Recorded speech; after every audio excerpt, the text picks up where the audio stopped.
Ngayon po ay merong pangalawang aspeto ng affidavit ng ating mga magigiting na Pilipino na nasa harap natin ngayon.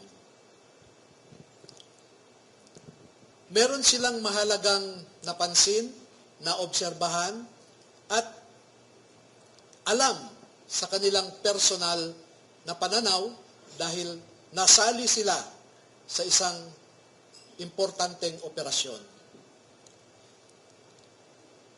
Ito po ay patungkol sa nangyaring operasyon ng ICC.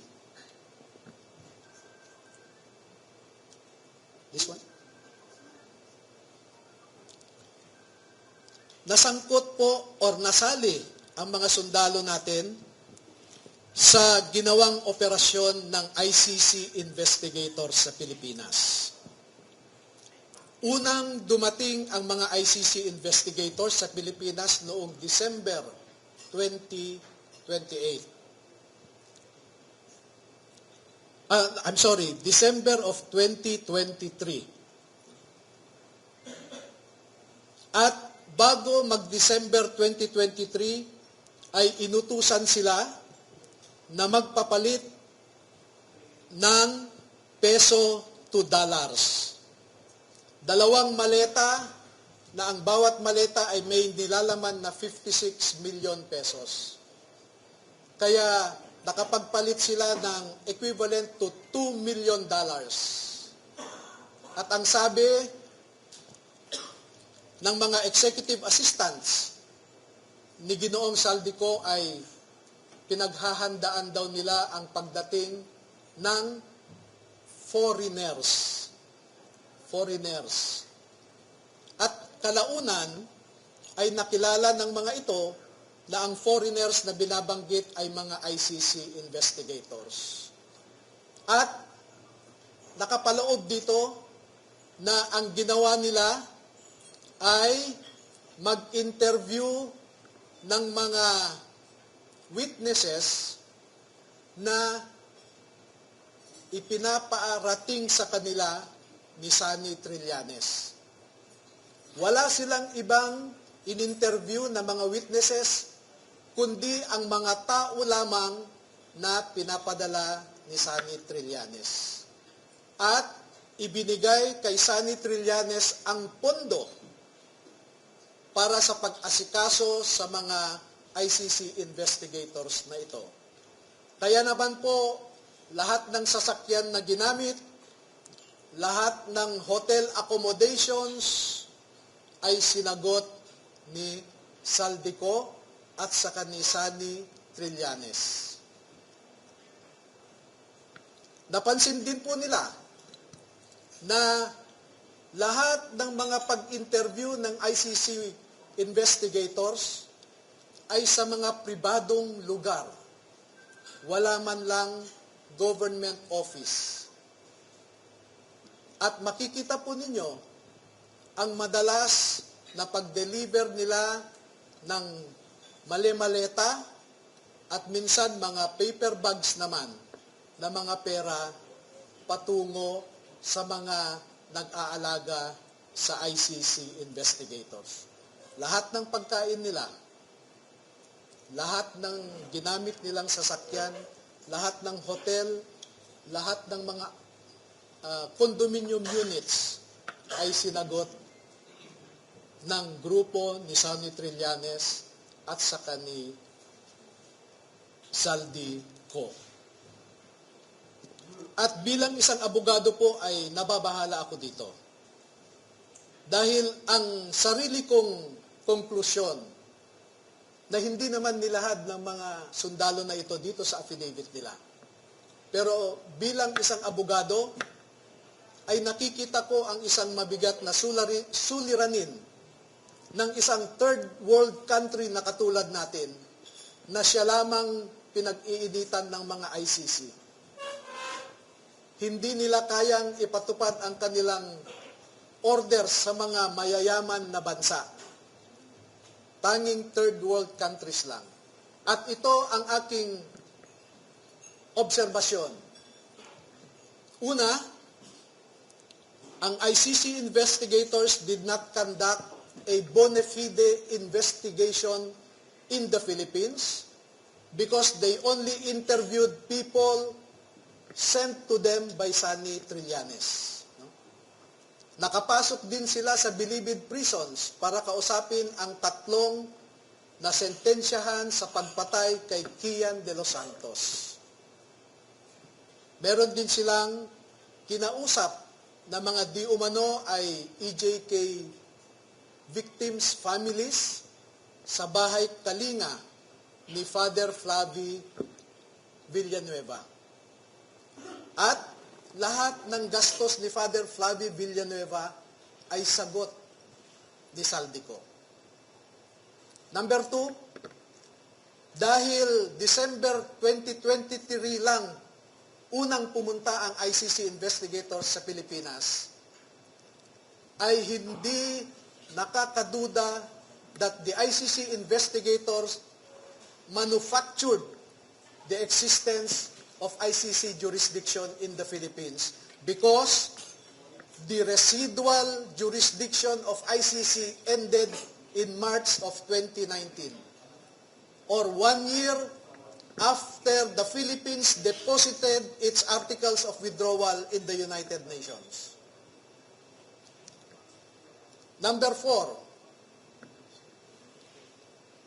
the ICC investigators themselves committed graft and corruption. Dahil bakit hinayaan nilang lahat ng sasakyan, lahat ng pagkain, lahat ng accommodations nila ay sinagot ng mga tao na kilala naman nila na kalaban ng kanilang iniimbestigahan. At panglima, ang mandato ng ICC ay di umano protektahan ang human rights ng mga tao. Pero bakit hindi sila nagbigay o nirespeto ang human rights ng isang tao na kanilang iniimbestigahan sa pamamagitan sana ng pag-imbestiga ng mga ibang tao na hindi pinapadala ni Sunny Trillanes? So yan po ang buod ng kanilang affidavit. At una ko nang ipaalam sa inyo na bago po kami magbigay ng buong kopya sa inyong lahat, ay pahintulutan muna ninyo kami na isumite ito sa Office of the Ombudsman para makita natin kung umaandar pa ang sistema sa Office of the Ombudsman. Dahil isa ang ngayong ombudsman natin na binanggit dito sa affidavit. Pangalawa, ay magsusumiti rin kami sa ICC mismo para malaman ng ICC ang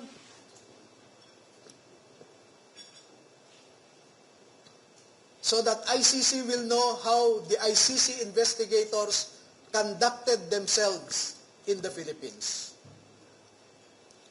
At panghuli ay magbibigay kami ng kopya sa lahat ng embahada ng mga bansa na kasapi sa ICC para malaman nila kung paano gumalaw ang ICC.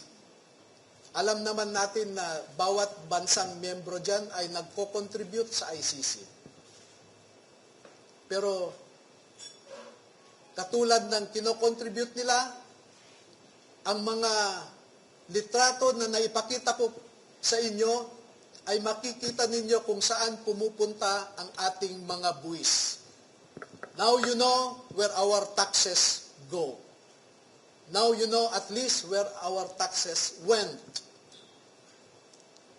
Maraming salamat po at magpapaunlak po kami ng katanungan at kung maaari ay 10 lamang. Kasi alam nyo po, sa ngayon ay meron nang nakaabang sa labas na handang manakit o manakot sa ating mga sundalo. At sa nakalipas na 2 araw lamang, ay umigting ang paghahanap ng isang grupo sa kanila na pinangungunahan di umano ng isang tinatawag nilang MC. Initial yon, MC. Hindi ko po alam hanggang ngayon, inaalam ko kung sino yung MC na sinasabi nila. Pero meron siyang inutusan na nasa gobyerno pa at mataas ang rangko sa ating kapulisan para ipatupad ang kanilang gustong mangyari na hindi matuloy ang paglabas ng ating mga kasundaluhan sa katotohanan. At panghuli po, meron akong isang pakiusap sa ating armed forces at saka sa Philippine Marine Corps. Ang mga nasa likod po ninyo ay nagserbisyo sa ating bayan at nandito sila hindi dahil sa politika. Hindi po sila nagsasabi ng anumang mga bagay na magdadagdag pa sa init ng kasalukuyang politika na pinagdadaanan ng ating bansa. Bagkus ay gusto nilang makaambag na iangat ang imahe ng ating mga institusyon katulad ng Philippine Marine Corps na lumalaban sa kalaban ng Estado. Pero kung susuriin ninyong mabuti, ay ang kalaban natin ay ang mga nasa matataas na pwesto sa gobyerno. Do not restrain them from sharing to our people the truth that they know. Because alam nating lahat, ang katotohanan lamang ang magpapalakas ng ating republika. Kung lumalaban tayo sa mga grupo na gustong sirain ang ating democratic institutions, katulad ng mga NPA, mga Muslim secessionists, ang isa pong kalaban natin na totoo ay ang mga nagnanakaw ng pera na para sana sa mga tao. Tayo po ay nagpapakapagod para lang may maihain tayong pagkain sa ating mga pamilya. Pero sila po ay nagpapakapagod kung paano gastahin ang perang ninakaw nila sa atin. Maraming salamat po.